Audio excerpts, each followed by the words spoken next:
TBS 토탈 바이블 스쿨 통성경 학교입니다. 지금 우리는 구정 연휴를 쉬고 있습니다. 그럼에도 불구하고 또 뜻하지 않게 이 대설주의보가 내리고 눈이 많이 내리고 있어서 기승길이 참 우려가 됩니다. 여러분, 아무튼 구정 명절도 즐겁게 복되게 잘 보내시고 또 안전한 그런 휴가가 되기를 바라는 마음 간절합니다. 자, 우리는 계속해서 통성경학교 길라잡이 과정 진행하도록 하겠습니다. 오늘은 5과 세계 선교의 꿈. 우리 하나님께서 세계 선교의 꿈을 가지고 그리고 제사장 나라를 세우시기 원하셨던 것을 알 수 있습니다. 성경 출애굽기 19장에서 40장의 내용으로 시내산 언약과 그리고 유명한 십계명, 이건 그리스도인의 대헌장이라고 할 수 있고, 성막의 설계도와 제사장 제도를 말씀하시고, 그리고 금송아지 사건, 성막 제작, 여기는 아름다운 동력으로 이루어지는 것을 알 수 있으며 철저한 확인 점검과 성막 봉헌, 이런 내용들이 되겠습니다. 시간, 공간, 주요 인물은 시내산입니다. 모세, 아론, 그리고 이 성막을 만들며 있어서 하나님께서 특별한 재능을 주신 부살렐, 오홀리압, 그리고 이다말. 세계 선교의 꿈, 하나님의 세계 선교의 꿈을 우리가 살펴볼 때 먼저 아브라함의 모든 민족의 조상이 되게 하겠다 하는 것을 기억하면 도움이 되겠습니다. 하나님께서 이 아브라함을 택하시고 그 후손을 번성케 하고 씨로 말미암아 모든 족속이, 모든 민족이 복을 받게 하겠다. 그리고 또한 출애굽기 19장 5절에 와서는 세계가 다 내게 속하였다, 이런 하나님의 말씀을 볼 수가 있습니다. 그래서 우리 하나님께서는 이 세계 선교의 꿈을 이루기 위하여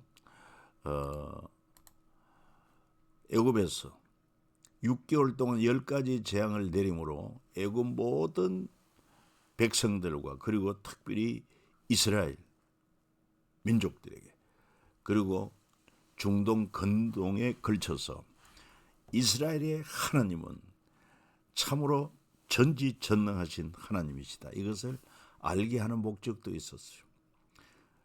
이 10가지 재앙으로 말미암아 결국 바로는 항복을 하고 히브리 민족은 출애굽합니다. 람세스에서 출발하고, 그리고는 시내산까지 도착하여 시내산에 1년간 머무르는 그런 동안에 하나님께서 주신 귀한 말씀이 출애굽기 19장에서 40장, 레위기와 민수기 1장에서 10장 10절까지 내용으로 볼 수 있습니다. 이 세계 선교의 꿈은 더 나아가 솔로몬의 열방을 위한 기도에서도 나타나고 있는 것을 알 수 있습니다. 단지 이스라엘 민족만 아니라 열방을 위한 성전이요 또한 제사장 나라다. 그리고 예수님의 땅끝까지. 여러분 잘 아는 사실 아닙니까? 오직 성령이 임하시면 너희가 권능받고 예루살렘 온 유대 사마리아 땅끝까지 이를 내 정인되리라. 그리고 또한 이방인을 위한 사도 바울의 선교 여행을 우리가 잘 알고 있습니다. 1차, 2차, 3차 이런 세계 선교를 이루시고자 하는 그런 하나님의 비전이 창세기부터 성경에 나타나고 있다.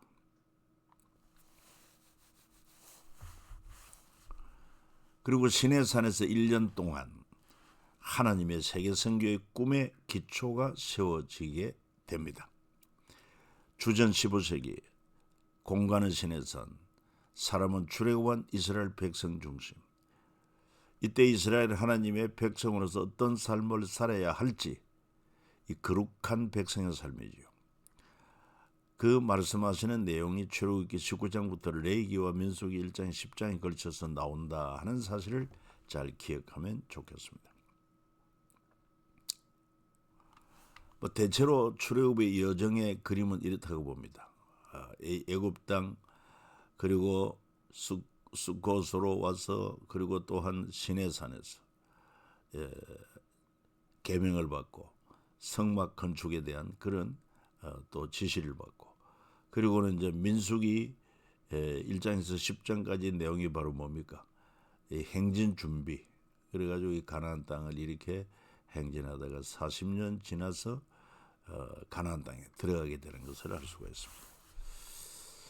자, 하나님이 계획하신 세계 선교의 꿈을 위해서 제사장 나라를 세우시기 원하시는데 바로 아브라함에게 약속하신 그 후손을 통하여 한 민족, 히브리 민족을 통해서 모든 민족이 하나님께로 돌아오도록.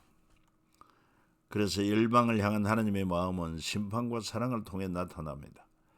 근심과 한탄의 깊은 뿌리는 사랑이고 한탄은 그가 돌아서기를 기다리는 간절한 마음에서 나온다 하는 것을 알 수 있습니다.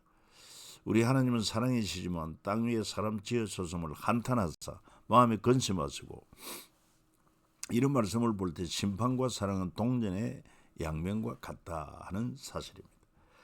자, 이 제사장 나라 우산이라고 하는 것은 하나님께서 한민족 이스라엘을 택하셨지만 그러나 이스라엘을 제사장 나라로 삼아서 하나님의 영광을 드러내고 모든 나라 모든 족속이 다 하나님께로 돌아오기를 원하시는 그런 하나님의 계획이다.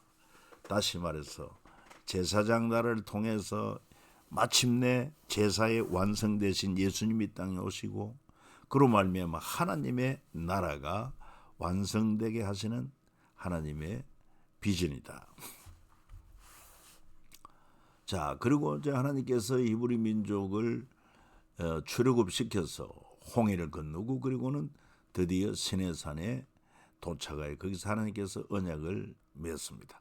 이걸 시내산 언약이라고 하는데 그로부터 1500년 후에 예수님의 새 언약이 주어지는 것을 알 수 있습니다. 먼저 시내산 언약은 모세가 내려와서 백성의 장로들을 불러 여호와께서 자기에게 명령하신 그 모든 말씀을 그들 앞에 진술하니 백성이 일제히 응답하여 이르되 여호와께서 명령하신 대로 우리가 다 행하리이다. 모세가 백성의 말을 여호와께 전하매 이런 것을 알 수 있어요. 또 뭐 출애굽기 24장 7, 8절에도 언약서를 가져다가 백성에게 낭독하여 듣게 하니 그들이 이르되 여호와의 모든 말씀을 우리가 준행하리이다. 모세가 그 피를 가지고 백성에게 뿌리며 이르되 이는 여호와께서 이 모든 말씀에 대하여 너희와 세우신 언약의 피다. 이렇게 말씀하세요. 너희와 세우신 언약의 피. 그러니까 하나님이 주신 그 계명을 가지고 말씀을 이 장로들과 백성 앞에 선포를 하고 그리고는 24장에 가서 보면은 언약서를 가져다가 백성의 낭독하여 듣게 하고 그 피를 가지고 백성의 뿌리며 이르되 이는 여호와께서 이 모든 말씀에 대하여 너희와 세우신 언약의 피다. 사실은 이 피는 짐승의 피죠. 그러니까 짐승의 죽임을 당한 짐승의 생명이 바로 피 아닙니까? 이처럼 하나님의 언약을 지키면 살고 지키지 않으면 죽는다는 그런 아주 강력한 메시지가 포함되어 있어요. 이 언약의 피, 이것은 예수님의 새 언약에 나타납니다. 바로 6월절 만찬에서 이것은 너희를 위하여 주는 내 몸이라 너희가 이를 향하여 나를 기념하라 하시고 저녁 먹은 후에 잔도 그와 같이 하여 이르시되 이 잔은 내 피로 세우는 새 언약이니 곧 너희를 위하여 붓는 것이라. 바로 이 말씀의 언약이 예수님의 새 언약으로 완성된 것을 알 수 있습니다.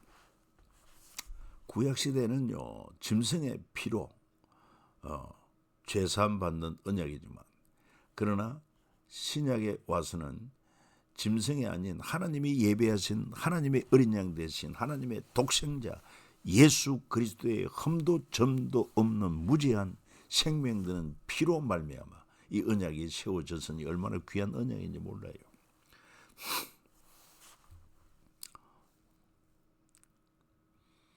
절대적인 언약이죠. 그리고 출애굽기에 십계명이 나옵니다. 이 십계명은 제사장 나라 대헌장이라고 볼 수 있죠. 자, 20장 1절 2절입니다. 하나님이 이 모든 말씀으로 말씀하여 이르시되 나는 너를 애굽 땅 종되었던 집에서 인도하여 낸 네 하나님 여호와니라. 우리가 여기서 꼭 기억해야 될 것은요. 먼저 하나님께서 애굽 땅 종되었던 집에서 인도하여 내시고 구원하여 내시고 그리고는 시내산에서 언약의 말씀을 주신 것입니다. 먼저 구원하셨어요. 그리고는 하나님의 제사장 나라 백성으로 거룩한 시민으로 살도록 합당한 하나님의 계명 말씀을 주신 것입니다. 그러니까 구원받은 우리는 바로 하나님의 나라 거룩한 백성으로 거룩한 시민으로 삶을 살기 위하여 하나님 말씀을 잘 듣고 배우고 말씀을 쫓아 순종하는 삶을 살아야 하는 것입니다. 십계명은 제사장 나라 대헌장이라고 하는 것을 기억하면 좋겠습니다. 참고로 대한민국 헌법 제1조 대한민국은 민주공화국이다. 대한민국의 주권은 국민에게 있고 모든 권력은 국민으로부터 나온다. 오늘 정치하는 사람들 이걸 좀 꼭 명심을 했으면 좋겠습니다. 그리고 이 십계명은 요약하면은 하나는 하나님의 사랑, 이웃 사랑 이렇게 말씀하는 것을 알 수 있습니다. 그러니까 십계명의 요약은 바로 사랑으로 요약되는데 조금 구별하면은 1계명에서 4계명까지는 하나님 사랑, 하나님을 사랑한다면은 당연히 1계명, 4계명까지 지켜야 됩니다. 그 다음에 5계명부터는 이웃에 대한 사랑을 가르치고 있지 않습니까? 그러니까 부모 공경, 살인하지 말고, 간음하지 말고, 도둑질하지 말고, 이웃에 대하여 거짓 증거하지 말고, 이웃의 집을 탐내지 말라. 그러니까 정말 이웃을 사랑한다고 하면은 이런 일을 하지 않지요. 이것을 요약하면은 하나님의 사랑과 이웃에 대한 사랑이다. 그리고 이것이 신약 시대에 와서 율법사와 예수님의 대화 가운데 율법사가 예수님에게 묻습니다. 선생님, 율법 중에 어느 계명이 큽니까? 그때 우리 예수님 말씀하셨습니다. 같이 읽어요. 네 마음을 다하고 목숨을 다하고 뜻을 다하여 주 너의 하나님을 사랑하라 하셨으니 이것이 크고 첫째 되는 계명이요. 둘째도 그와 같으니 내 이웃을 내 자신같이 사랑하라 하셨으니 이 두 계명이 온 율법과 선지자의 강령이니라. 그렇습니다. 온 율법, 온 선지자의 가르친 핵심이 뭐냐? 바로 사랑이라는 것입니다. 구별하면은 하나님 사랑, 이웃 사랑. 신약 마찬가지죠. 첫째는 하나님을 사랑하라 하셨고 둘째도 그와 같으니 내 이웃을 네 몸같이 사랑하라. 여러분, 사랑이 제일이요. 정말 하나님을 사랑하고 이웃을 사랑하는 것이 신앙생활의 본질이다. 이것도 우리가 꼭 기억하면 좋겠습니다. 참고로 천주교의 십계명은 우상을 만들지 말라는 이 계명은 빼고 10번째 계명을 둘로 나누어서 9계명은 남의 아내를 탐내지 말라. 그리고 10계명은 남의 재물을 탐내지 말라. 이렇게 나누어 놓은 것이 천주교의 십계명이다. 천주교는 우상을 많이 만들거든요. 자, 그리고는 출애굽기에 또 금송아지 사건이 나옵니다. 이유가 뭡니까? 모세가 하나님의 부름받아서 시내산에 40일 동안 하나님과 동거하며 말씀을 받을 때, 다시 말해서 제사장 나라 거룩한 시민을 위한 세팅하는 그런 기간이다. 그런데 아울러 이스라엘 저 사나라에 있는 이스라엘 백성의 40일은 그 기다리지 못하고 범죄하고 금송아지 우상을 만듭니다. 그래놓고 우리의 신이다. 우리가 금송아지를 섬기자. 눈에 보이는 신으로 이렇게 만든 거예요. 하나님은 우상을 만들지 말라고 말한 것이 하나님의 형상이 없는 분입니다. 하나님은 참으로 영원하신 분입니다. 이런 분을 어떤 형상으로 만들어 놓고 신이다. 하나님이다 이렇게 섬기는 것은 지극히 어리석은 것이고 하나님이 아주 싫어하고 진노하시는 행위다는 것입니다. 이스라엘 백성은 이렇게 어리석어서 금송아지 우상을 만들어서 큰 화를 당하게 되는 것을 볼 수 있습니다. 자, 그리고는 이제 하나님께서 바로 성막을 건축해 하십니다. 그 성막의 설계와 시공, 설계는 하나님의 섭리로 하나님의 경영을 설계라고 보면은 시공은 인간의 노력담 헌신 충성 봉사가 있어야 한다.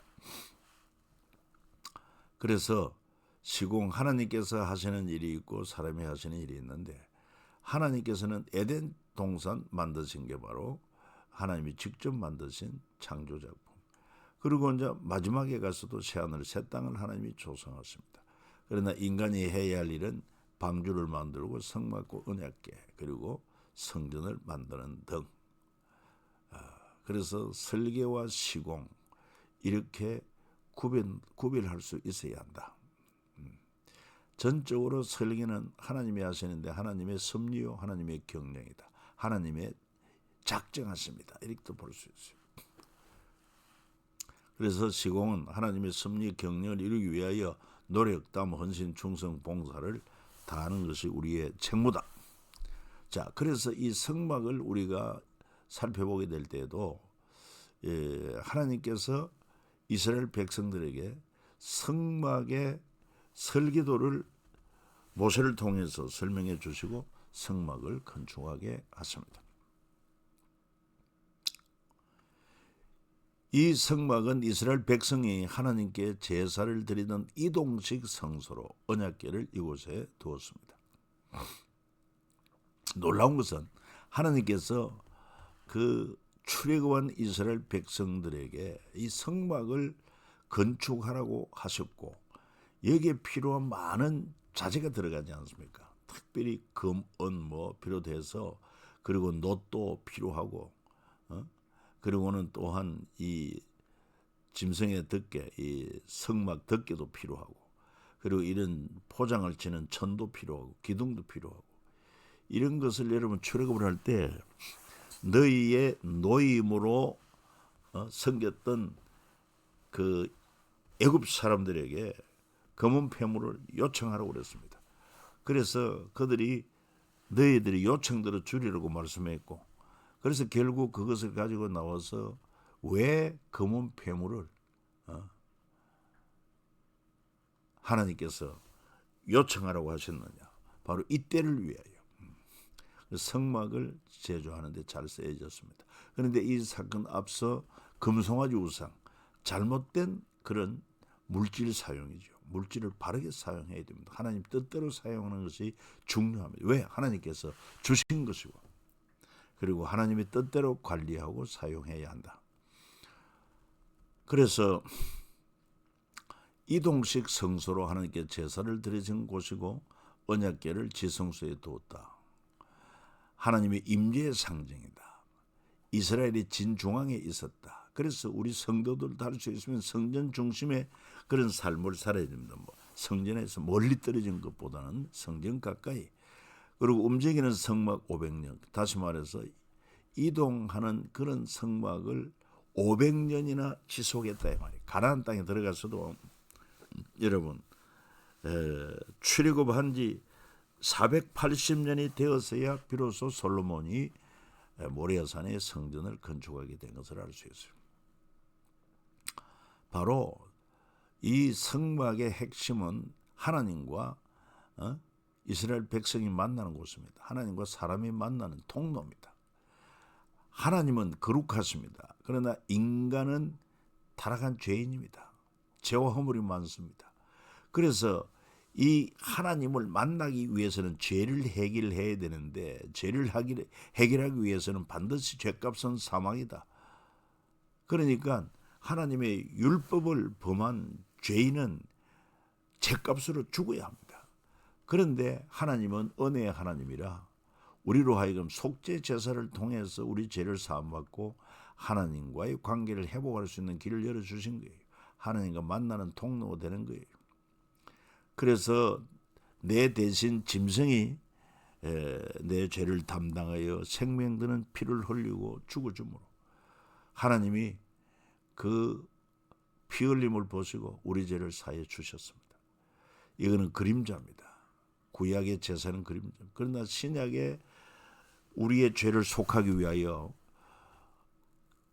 흠도 점도 없는 짐승이 아니라 하나님의 아들 예수 그리스도께서 우리 죄를 대신하여 살을 찢고 피 흘려 주심으로 단번에 영원한 속죄가 이루어졌고, 여러분 그래서 예수 믿는 우리를 하나님은 거룩하다 하시고 자녀 삼아 주시고 천국 백성 삼아 주신 것이에요. 그래서 성전의 중요한 기능은 죄인이 하나님을 만나는 곳, 하나님과 관계를 회복하는 것이다. 그래서 예수님도 참 성전 되신 분입니다. 내가 저 성전을 흘러 내가 사흘 만에 일으키겠다는 것은 바로 성전된 자기 몸을 가리킴이라 말씀했습니다. 우리 예수님이 성전이라는 중요한 의미는 뭡니까? 성전의 중요한 기능이 죄인이 하나님과 만날 수 있는 통로가 되는 것처럼, 여러분 죄인이 거룩한 하나님과의 관계를 회복하는 유일한 길은 내가 오고 길이요 진리요 생명이라고 말씀하신 예수 그리스도를 믿는 것입니다. 주님께서 우리 죄인의 죄값을 청산하기 위하여 당신의 살과 피를 피 흘려 주셨고, 그 속죄로 말미암아 하나님 앞에 이롭다함을 얻고 하나님께 나아가고 하나님을 아버지라 부르고 하나님 우리를 자녀로 인정해 주시는 것입니다. 제사의 장소요 용서의 장소다. 거기서 내가 너와 만나고, 이게 지성소입니다. 속죄소 위고 정극의 위에 있는 두 그룹 사이에서 내가 이스라엘 자손을 위해 네게 명령할 모든 일을 네게 이르리라. 하나님의 임재를 상징하는 것이죠. 신약시대에 와서 성전은 예수 그리스도를 믿는 저와 여러분들의 몸이 바로 성전입니다. 왜? 하나님의 영이 우리 안에 와 계시고, 그렇다면 우리는 성전으로서의 역할을, 기능을 감당해야 되겠는데, 그 성전으로 기능이 뭡니까? 바로 이 복음을 가지고, 십자가 부활의 복음을 가지고 믿지 않는 가족과 이웃들에게 이 복음을 전가하고 저들이 하나님께로 나와서 구원 얻도록 하는 역할을 하는 것이 바로 신약시대 성전된 저와 여러분들의 삶이요, 그리고 내 안에 영으로 임하신 이분을 모시고 사는 삶이 진정한 신앙생활이다. 자, 이 구약시대에 하나님이 설계로 주셨던 그 성막에 뭡니까? 평면도라고 볼 수 있습니다. 자, 우선은 밖에 포장을 치는데 100규빗, 쉽게 말해서 50m. 그 다음에 폭이 50규빗, 25m. 그래서 항상 문은 동쪽에 있습니다. 출입문이. 그래서 문은 한쪽에 15규빗, 또 15규빗 이래가지고 30규빗이요. 양쪽에 포장이 또 10규빗이 이렇게 있습니다. 자, 이 동쪽 문을 향해 들어가면은 번제단이 있습니다. 죗값을 요구하는 거죠. 그래서 여기서 죄인이 짐승을, 흠도 점도 없는 짐승을 끌고 오면은 그 머리에 자기 죄를, 짐승의 머리에 자기 죄를 자백하고, 그리고 칼로서 짐승을 죽입니다. 그럼 피를 흘립니다. 그 피를 제사장에게 주면 제사장이 이 번제단에 뿌리고, 그리고 그 고기를 또한 번제단에 불태움으로 죄를 속죄받았다, 그런 증거를 주십니다. 그리고 이제 여기는 제사장들이 물두멍에서 이제 수족을 씻고, 그리고 휘장을 지고 들어가면은 오른쪽에 떡상이 있고 왼쪽에 정금등대가 있고, 그리고 지성소 휘장 앞에 분향단이 있고, 그리고 요 휘장을 열고 지성소 들어가면 언약궤가 있다. 크기도 이 지성소는 가로 세로 딱 10규빗씩 정사각형이고, 대신 성소는 10규빗씩 20규빗 이렇게 되어 있습니다. 이거는 이제 그림을 그린 거죠. 이스라엘 백성이 광야 40년 생활하면서 이동식 성막, 동쪽으로 들어갑니다. 그래서 여기서 번제 제사를 드리고 물두멍에서 이제 수족을 짓고, 제사장들이 또 성소에 들어가서 섬기고, 떡상이 있고 7 금초대 분향단이 있고 휘장 열고 들어가니까 언약궤가 있더라. 그리고 이스라엘 백성들은 세 지파씩 이렇게 성전 중심으로 진을 쳤더라.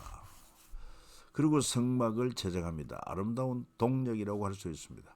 성막 설계는 항상 전문가이신 하나님의 작품이고 성막 시공은 이스라엘 백성의 순종과 참여 그리고 헌신입니다. 모세가 하나님께 받은 설계를 전달하고 성막 제작의 총감독을 맡습니다.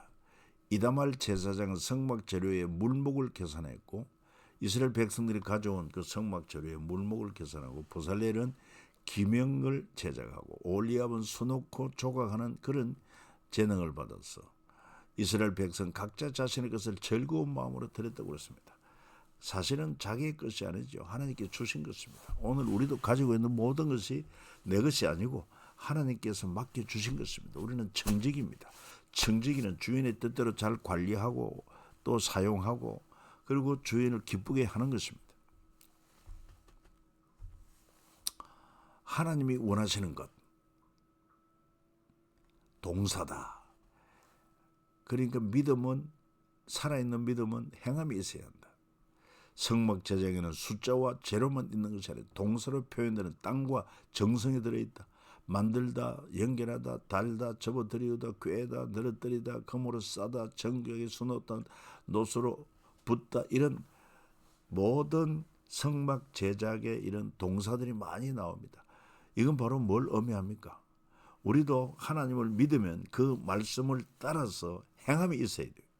행함 없는 믿음은 죽은 믿음이라고 하지 않습니까? 매우 중요한 진리를 우리가 기억해야 될 것입니다. 하나님은 행함 있는 믿음을 원하신다. 그래서 믿음은 동사다.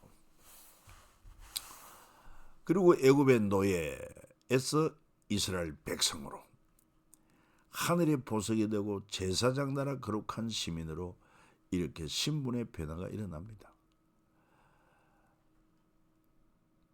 보잘것없는 인생들을 특별하고 귀한 존재로 삼으시는 하나님의 크신 은혜.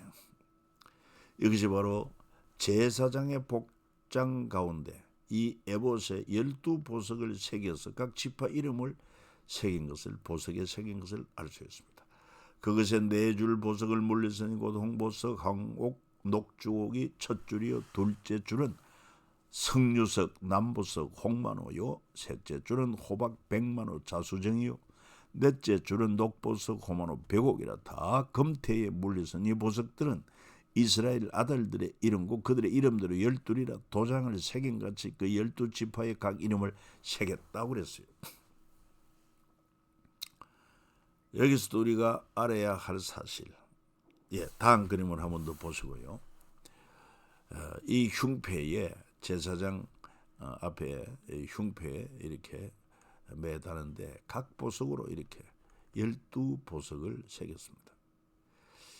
첫 번째는 이 보석에다가 유다, 이사갈, 스불론, 그 다음에 또 르우벤, 스므온, 갓, 그 다음에 세 번째 줄에 에브라임, 므낫세, 베냐민, 그리고 단, 아셀, 납달리.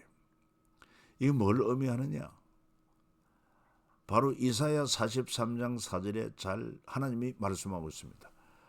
하나님께서 친히 말씀하시기를 네가 내 눈에 보배롭고 존귀하며 내가 너를 사랑하였은즉, 이렇게 말씀하고 있습니다. 보배롭고 존귀하고 사랑스럽다. 어떤 자들이 하나님께 택함 받은 백성들이 그렇습니다. 하물며 예수 그리스도의 생명되는 피로 속죄받고 하나님의 자녀된 우리들이 하나님 눈에 진정한 VIP라는 것입니다. 여러분, 이 가치를 알아야 됩니다. 우리 외적으로 보기에는 배운 것도 없고 가진 것도 없고 잘난 것도 없고 대단한 것도 없지만 예수의 피로 구속받은 우리를 볼 때 하나님은 네가 내 눈에는 보배롭고 존귀하다, 사랑스럽다. 얼마나 우리를 귀하게 여기시는지 몰라요. 그래서 구원받은 한 영혼의 가치 천하와 바꿀 수 없습니다. 이 가치를 알고 자신의 자긍심을 가져야 할 것이고, 아울러 예수 믿는 우리 형제 자매를 그렇게 대할 수가 있어야 하는 것입니다. 무시하면 안 됩니다. 나를 위해서 하나님이 독생자를 내어주셨고, 독생자 예수 그리스도는 십자가에 못 박혀 피 흘려 죽기까지 하면서 나를 구속해 주었듯이, 예수 믿는 한 영혼 한 영혼 그렇게 하나님이 값비싼 대가를 치루어서 정말 보배롭고 존귀하고 사랑스러운 존재가 되었기 때문에, 우리도 하나님의 눈으로 형제 자매를 사랑하고 섬기고 그렇게 해야 합당하다 하는 사실입니다. 자, 그리고 시내산 일지로 제1년 3월 시내산에 도착합니다. 모세 1차 등산 십계명의 율법을 받고, 그리고 하산하여 백성과 언약을 맺고 언약선을 낭독하고, 또 모세가 두 번째 등산 통해서 성막 설계도와 제사장에 관한 규례를 받고 40일 동안, 그리고 모세가 하산합니다. 그때 이스라엘 백성 금송아지 사건으로 돌판을 깨뜨렸습니다. 또다시 모세가 등산하여 두 번째 돌판을 위해 40일간 또 하나님의 말씀을 받고 제언약을 맺고, 모세의 하산으로 모세의 얼굴에 광채가 나더라. 그리고 성막 제작하는 6개월 동안, 성경에 이게 다 이렇게 여기 포함되어 있습니다. 이것이 바로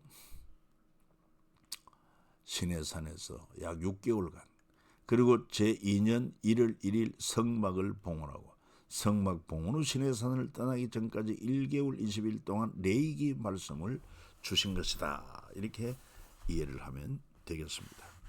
여러분, 여기까지입니다.